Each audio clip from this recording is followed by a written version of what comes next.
تلنگانہ میں کورونا کی نئی شکل اومیکرون کے مزید 3 نئے معاملات درج ہوئے ہیں، جس کے بعد اب تک نئے وائرس اومیکرون سے متاثر ہونے والوں کی تعداد ریاست بھر میں 41 تک پہنچ گئی ہے۔ اومیکرون کے تیزی سے پھیلاؤ سے قبل ہی ریاستی حکومت نے آج ہائی کورٹ کی ہدایت پر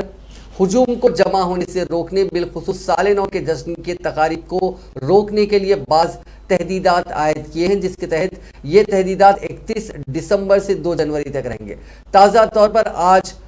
اومیکرون کے جو 3 نئے معاملات سامنے ہیں وہ جوخم والے ممالک سے نہیں بلکہ دیگر ممالک سے ہیں جو اومیکرون کے پھیلاؤ کے بعد جوخم والے ممالک میں شامل نہیں ہیں۔ محکمہ صحت کی جانب سے جاری کردہ بلیٹن کے مطابق ریاست میں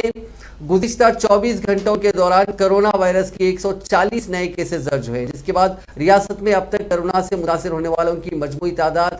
6,80,553 ہو گئی ہے اور گزشتہ روز کرونا سے 2 افراد کی موت ہو گئی،